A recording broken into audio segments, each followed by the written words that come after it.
Steelers Nation, what is going on? Thank you guys so very much for tuning in on yet another edition of the Steelers Culture Podcast, where we break down Pittsburgh Steelers football, as this episode is powered by our great friends over at BetUS Sportsbook and Casino. And today we'll be talking about the massive question mark at the quarterback position for the Pittsburgh Steelers, as with the 2024 season over, we have no idea what the Steelers are doing at the quarterback position. Not a single clue. We don't know who they're going to resign.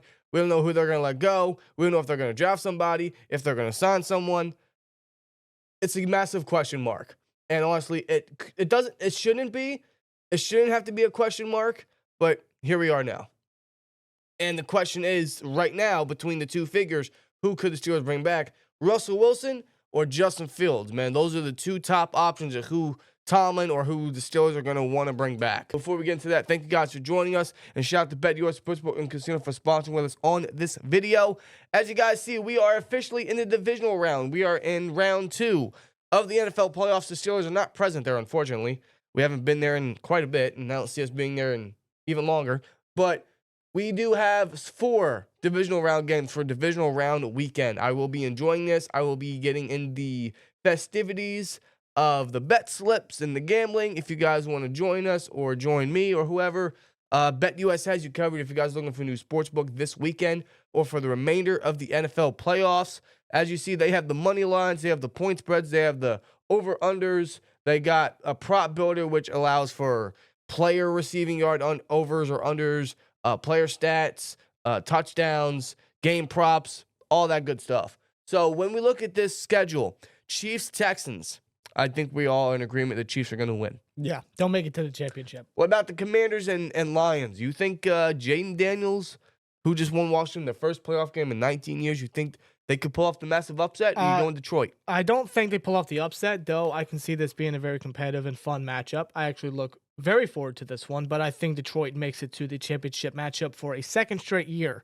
Can't believe I just said that about the Lions, but here we are. I agree. Rams and Eagles. Keep in mind, last time these two faced off, Barkley had a performance of a lifetime, but this is a different Ram squad. Who do you think wins? Ultimately, I'm going to go with Philly. Okay. But same thing goes with the Commanders and Lions. I think that the Rams are going to keep it competitive because they pulled off the upset, quote unquote, against the Vikings in the wild card, and they looked very impressive in that one. So for this one, I can see him being competitive, keeping it close. Stafford doing what he needs to do with his targets, and that defense stepping up with their young studs. But I think Philly gets it at the end of the matchup. I agree. I'm going to go Eagles as well, but that point spread for the Rams, I think they keep it within 6. So I think they win by, or they lose. If they lose, I think they lose by less than 6 points. So I like that point spread. And for the Ravens and Bills, they don't have the money lines yet because, odds to change. But the over is 51.5. I'm going to take that over. I'm going to convert that into a parlay and put a little wager on here. If you guys want to tail this, feel free to do so at betus.com. Take advantage of their 150% sign-up bonus on your first deposit up to $2,000 and 125% on your next 2 deposits when you use that promo code YouTube150 when signing up at betus.com today, as well as getting the fastest payouts in the industry, live wagering on all major games, personalized service 24/7. All those great perks from our friends over at BetUS. Shout out to them for sponsoring with us on this video. Just please gamble responsibly and enjoy divisional round weekend as the Pittsburgh Steelers will be watching from the couch. Again, unfortunately. The question now, heading into the offseason, as is officially the offseason, who will be the starting quarterback for the Steelers in 2025? We don't know. But in our opinion, we think Justin Fields should be the quarterback. That has actually been on our mind. We have been pressed on that for a couple weeks now, especially seeing how the tail end of the Steelers season ended up. And we're thinking Fields should see time on the field, and obviously he didn't. Russ closed out the rest of the season, and now we're left with, will the Steelers resign Russell Wilson for a large contract? Because keep in mind, if he gets resigned, you're not paying him less than probably 30, which is honestly cheap in this quarterback market. But would you rather re-sign a aging quarterback right now in this system, or the young promising stud that could be the guy and who will be a lot cheaper and, in my honest opinion, will lead you to the same result? Yeah, I mean, Russell Wilson, he's going to be 37 this upcoming NFL season in 2025. I mean, paying him $30 million annually for a 3-year contract, and that's just minimum. That's just ludicrous in my opinion. It is. For his age, for his playing style. I mean, like, at first he looked fine. You know, he fit on like a glove. He did very well when he was first inserted in as a starter when he came back from injury.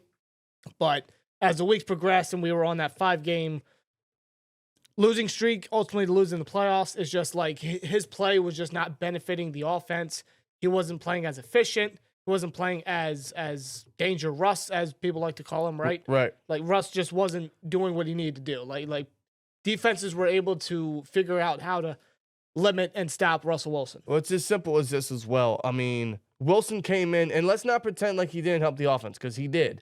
Between Fields and what Russ offered, Russ did bring us more points. He brought us more of a passing attack. He allowed more, or he gave us more ability with passing yards and much more flexibility in the air attack, and opened the run game, because those 2 last games before the bye week, Najee went off.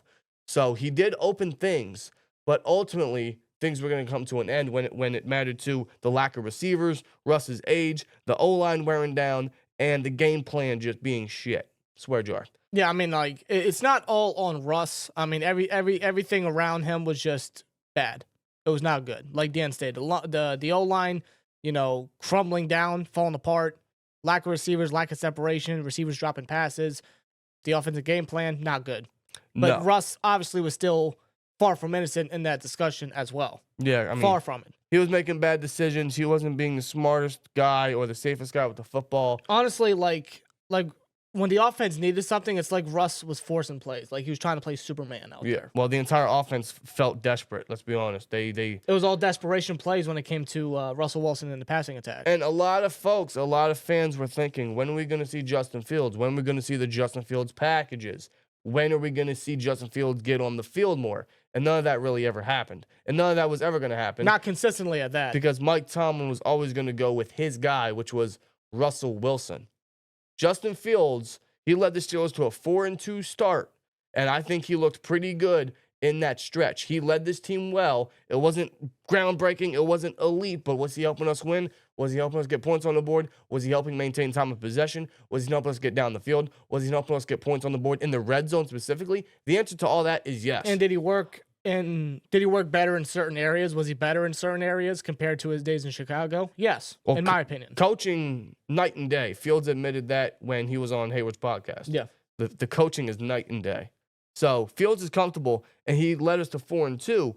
And once Russ got healthy, Fields didn't get benched because he was never the starter. He had to start because Russ got hurt. And then when Russ got healthy, he didn't get benched. He got set because Russ got healthy. And Russ was always going to be the starter. And the second he was healthy and the second he was inserted as the starter, he was always going to be the starter. But keep in mind, at that time, according to reports, many people within the Steelers organization wanted to keep going with Fields because of how he was playing, how he was leading the offense. He was 4-2 in that span. Well, you also look at it in that last 4-game stretch. I feel like he went on a very good stretch in those games versus the Chargers. He got a game-winning touchdown against Calvin Austin. With Calvin Austin, yeah. Versus the Colts. He was the only reason why the Steelers were ever in that game. Take away that bad snap by Frazier, Lord knows what the end result is. Right. Versus the Cowboys. He got us back in the lead until the defense gave it up at the last second. Versus the Raiders. He helped us get 30 points on the board, 2 rushing touchdowns. In that last 4-game stretch, he really started to show some confidence. He showed some comfortability. He seemed like he was starting to open things up. He looked like, hey, we could run with this guy. Like, for the first time in Justin Fields' career, he has a surround system that he can win with and that the Steelers can follow with this guy. And even up to that point, you and I even stated here live on this channel that when it came between Russ or Fields, keep riding with the hot hand in Justin Fields. Yeah. And looking back at it, you know, many people are going to say they never should have benched Fields. And frankly, it's in hindsight. But when you look at it now, I kind of agree with that. I can't deny that Russ helped us to an extent. But the way I look at it now is they never should have benched Fields because now you don't know what you have at quarterback for 2025. If you kept Fields in as the quarterback for the remainder of the season, you would have an idea what to do at quarterback. Because no matter if Russ played or not, I don't think Russ is ever going to come back. I know Russ wants to come back. Maybe there was talk that he could come back. That's just not a good idea, in my opinion. Russ stated in his exit meeting interviews that that's the plan to come back. I don't know. That may have been the plan at the start once he signed on the dotted line, but sometimes plans change. I just don't think going with an aging quarterback at that price tag is the right thing for this team right now. That has so many holes to fill. Dude, we've been there, done that. So when they benched Fields, it kind of stumped everything that he was working with. All the players, the coaches, the entire organization was rallying around him. And if he started for the remainder of the season, maybe we would know what we truly got in Fields. But we don't now, which is why I'm really hoping he resigns for the 2025 season. But Mike Tomlin, he said he was the lone wolf in making that decision because everybody in that building, if not everybody, most, wanted Fields to stay as a starter. Mike Tomlin he had the last say, and he made the sole decision to go with Russ. He was the only guy, and he had the last say, so he went with Russ. And hilariously enough, Wilson had a great game versus the Jets. And after the game, in the post-game interview, Tomlin, when asked if it was a hard decision, he said that's why he's well compensated. Well, months later, I don't know about that much, Coach T. Yeah, I mean, obviously, Russ was figured out. His age caught up to him. He was playing desperate. He was playing like Superman out there. He wasn't playing smart. He was just making mistakes constantly. I mean, the whole offense was, really. You also look at it. The offense didn't get no more than 17 points in their last 5 games. No. That's an awful stretch. They could not even get 20. No. At most was 17, and that's really disappointing. The team couldn't get they couldn't finish in the red zone. They couldn't get down the field. They kept turning the ball over. And maybe that's why they should have put Fields back in. Obviously, they didn't, and that's where we stand.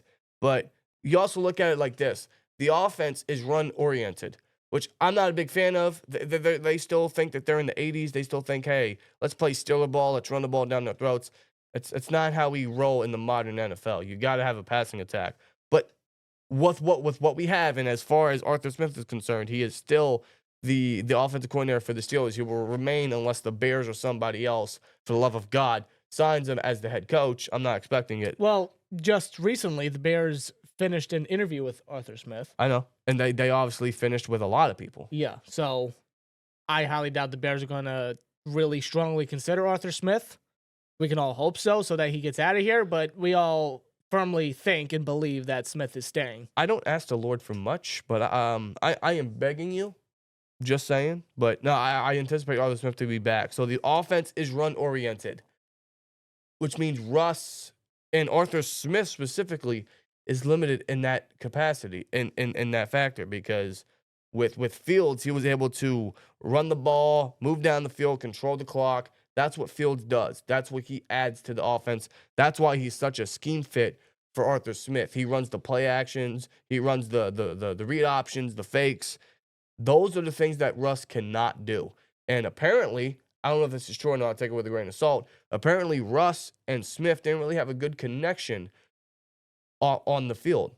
They didn't really communicate well. There was a little frustration between the two, actually. Yeah, reportedly from Mark Caboli. Again, take this with a grain of salt, but apparently they had a very rocky relationship. Caboli stated that Arthur Smith preferred Fields over Wilson, but that was never substantiated, according to Caboli. Still, despite Wilson and Smith spending countless hours together after the typical workday watching film and publicly joking about it, a team source recently said that Wilson and Smith did not have a very good working relationship, but fought through their differences as best as they could. It's unknown whether or not that relationship will weigh in on the decision moving forward from either side. Again, that's from Mark Caboli. I don't know. If you want to believe that, believe it. If you don't, don't.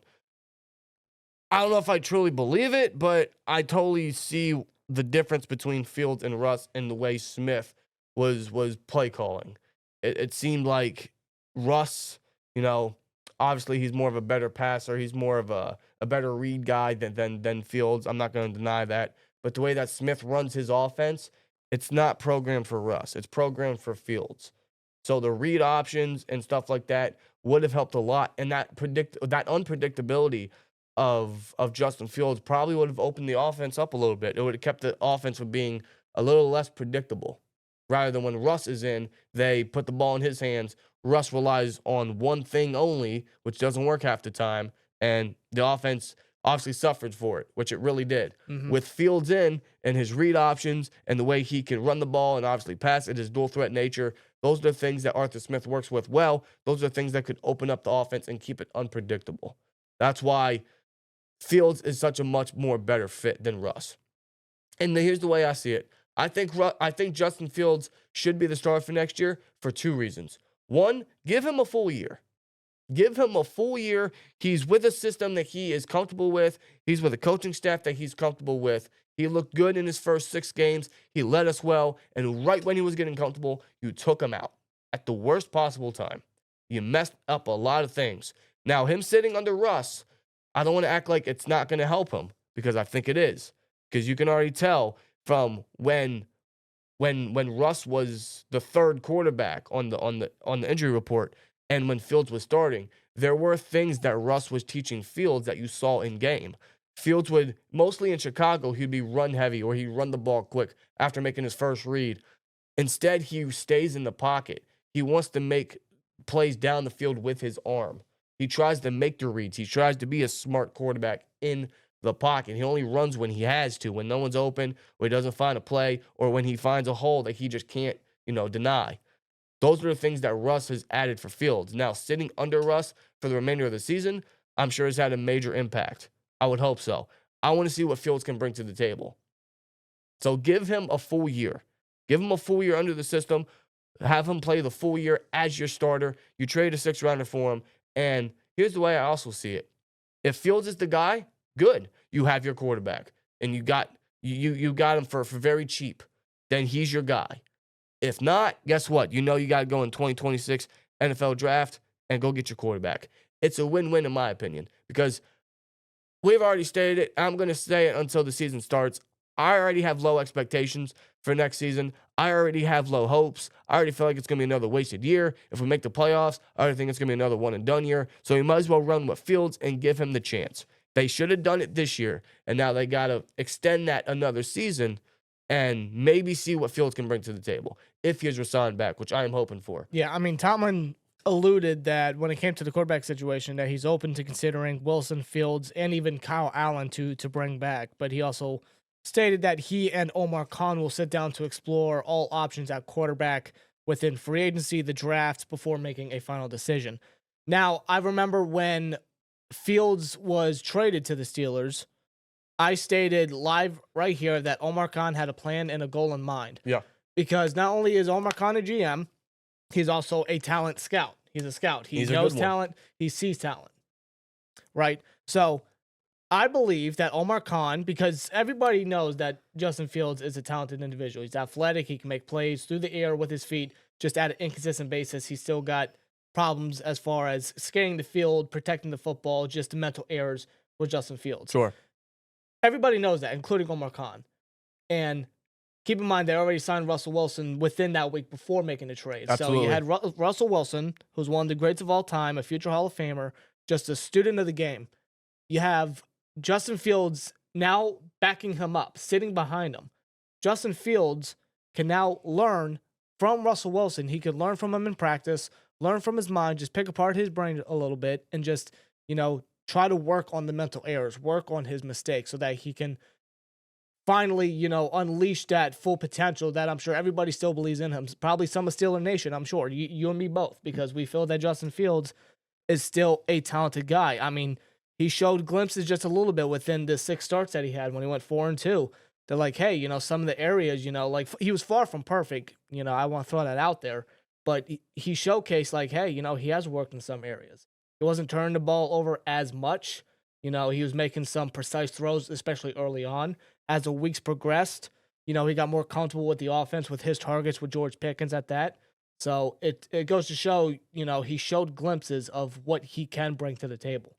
So I think that Omar Khan believed that, hey, you have him sit, you have him learn, and then strongly consider bringing back Justin Fields, because Tomlin also alluded that Fields has certainly shown enough to be the starter for next season, even calling him a legitimate thought, and said that he took steps in several areas. He also said that he would prefer a quarterback with mobility. Ding, ding, ding. Yeah, you should have your starter for next season, right? All signs point to Justin Fields, and I mean, that's the guy I'm going with, just like Dan stated right over here. Now, I want to make this known right now. I don't think Fields is the future. I don't think Fields is the answer. I don't. I think he's too inconsistent. I think he still has some errors. And at this stage of his game, I don't know if many of those can be fixed. I don't think he's the future. I don't think he's the solution. But I'm willing to give him a full year with a coaching staff that he's comfortable with a system that he's comfortable with and that fits him well. Maybe upgrade the line, give him some extra targets, give him a good support system. This is already the best support system he's had probably since his Ohio State days. So fix up everything, get him another receiver, give him a better O-line, get guys in their proper positions, and give Fields the full year to prove himself. And if he's not the guy, guess what? You only traded a 6 for him. You're paying him, what, 10, 15 million maybe this year, maybe if that. And you know you got to get a guy in 2026. There's no loss here.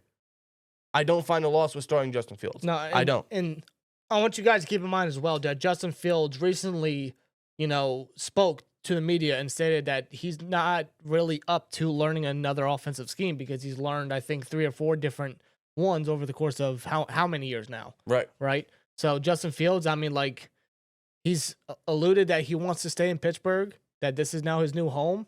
He's made a lot of, great friends in the locker room. He's showcased some leadership in there at the same time. And if you go to his recent Instagram post where he said this year was full of learnings and blessings, go under his thread.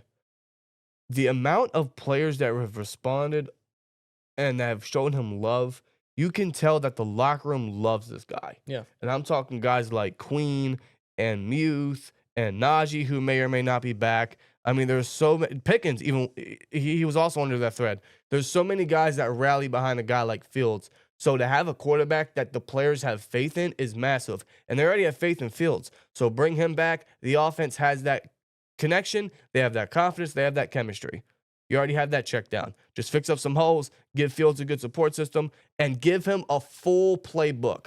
I do believe he was restricted. I do believe that Arthur Smith wasn't giving him a full playbook, maybe due to his issues as a quarterback, maybe due to his issues towards the middle of the field or him reading defenses or working with anticipation. But give him a full playbook this year. No restrictions, especially if Arthur Smith wants Fields to be the guy. Put your best foot forward and give him all the tools you need. Yeah.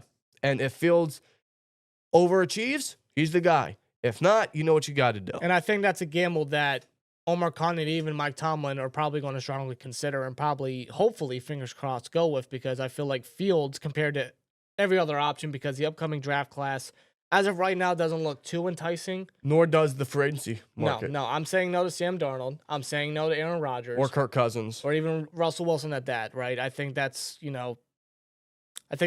that run has finished up. And there's only 2 quarterbacks, maybe 3, that are going to go in the first round. That's it. Everyone else is like day 2, day 3, and maybe they throw a flyer on there. I just think there's too many holes to fix to take a quarterback that high. Maybe they do, because all they have right now is Skylar Thompson. That's the only quarterback signed up for the season next year. That's it. So they need bodies. I get that.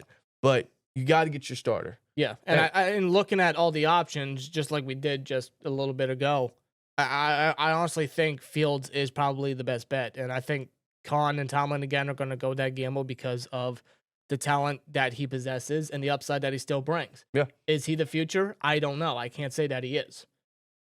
I don't think he is, but I do think that he has the talent to showcase. And I think Tomlin and Khan are willing to take that bet because everybody else is a huge question mark.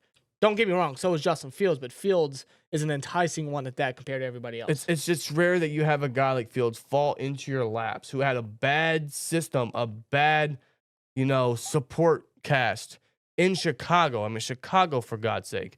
And he showed a lot of potential there. He wasn't perfect by any means, but he showed a lot of potential in Chicago. And then they gave up on him for Caleb Williams. The Steelers got him cheap. And you got him to sit under Russell Wilson. It's very rare something like that happens for your franchise. He might not work out, but give him the chance. I don't see a loss in it. I already don't think next season is going to be much of anything anyway. Give him the chance. You know what this reminds me of? I'm going to go way back to the end of the 2020 season. For the OGs of the channel, y'all might remember this. And after the 2020 season, when we lost to the Browns, we told ourselves, and there's video proof of this, so you guys can go back and rewatch. We told ourselves Ben should retire, and they should give the keys to Mason for the 2021 season because we thought the 2021 season was going to end the exact same way anyway. And guess what? It did. It did. Now the Steelers have the same situation all over again with Russ and Fields. Russ didn't work. He was supposed to come in and help us lead a better offense and help us get a playoff victory. He didn't. It ended the same way as it did in 2020, just worse. Now you have Fields. You're in the same situation. Give him the chance. If he's the guy, he's the guy. If not, he's not. It's as simple as that. This is it's just, I get the same vibes with that. In 2020 or after 2020, I said, Ben's got to go. We said, Ben's got to go, and you got to give Mason a chance. They didn't. Now they get a second chance to kind of do that with Fields. That's what they should do, in our opinion. You all may disagree. That's your opinion. Y'all want to go get another quarterback? That's fine. Let us know in the chat. Let us know in the comments. But right now, we think Fields is the best option. He has the most familiarity. He has the most experience in the system. He's obviously connecting a lot with the players in the locker room. Pickens, Warren, Calvin Austin, Roman Wilson, Muth. He has all that there. Arthur Smith, clearly. Mm-hmm. I think it's a good fit. I think we should go with Justin Fields in the 2025 season. I'm riding with Fields. That's just me personally. And also, again, keep in mind, Fields wants to stay here. If he's a guy that's willing to stay here, still play for Coach Tomlin, still, try to make this thing work. Because keep in mind, like, even when Wilson was signed, he still wanted to come here. Yeah. Right? Yeah. Although there was a quarterback competition, quote unquote, there wasn't exactly a competition going on. No. It's still the fact of the matter that he knew that Russ was here, and he still wanted to come here. Yeah. Out of all the other teams out there that had massive quarterback openings, like the Raiders, for example, right? Like, they had a huge quarterback opening. No, he said, no, I want to go to Pittsburgh. And he still wants to stay here. Yeah, his agent asked, hey, where do you want to go? And he said Pittsburgh. And then Khan and what's his name? The Bears GM, Ryan Poles. They made a deal. Yeah. And he came to Pittsburgh. And that might be exactly what he needed. So give him the chance. Give him the keys to the kingdom. I would not run it back with Russ. I think that time has come. That's over. Well, it's just resigning an aging quarterback. We've been there, done that. We're not trying to financially hurt ourselves. We're not trying to go again with this veteran or this guy that everyone thinks that can still lead us to a championship when clearly he can't and he's past his prime. Let it go. Cut the cord, Tomlin. Go with Fields. That's how we feel. Give this young stud, this young athlete still, with plenty of experience. Give this guy the keys to the kingdom and just throw him out there and say, hey, show us what you got. Absolutely. That's what I want to see. I would give Justin Fields the keys for 2025. In my opinion, until he is signed elsewhere, he is my quarterback for 2025. And I hope that the Steelers make the right decision. It might not work out, but guess what? I'm willing to ride with Fields. He has my full support. I want to ride with number 2. That's how we feel. Let us know how you guys feel in the chat. But anyway, guys, that's our thoughts on the quarterback situation for the Steelers in the 2025 season. Let us know who you guys think should be quarterback next season. In your guys' honest opinions, let us know in the comments. Thank you guys for watching. Shout out to BetUS for sponsoring with us on this video. Again, check them out for the divisional round weekend. If you guys are looking for a new sportsbook this season, take advantage of that 150% sign-up bonus on your first deposit up to $2,000 and 125% on your next 2 deposits when you use the promo code YouTube150 when signing up at betus.com today. Thank you guys for watching. Here we go, Steelers, at the end of the day. Let us know your guys' thoughts in the comments, and see you in the next one. And as always, like, comment, subscribe, and we'll see you later. Peace!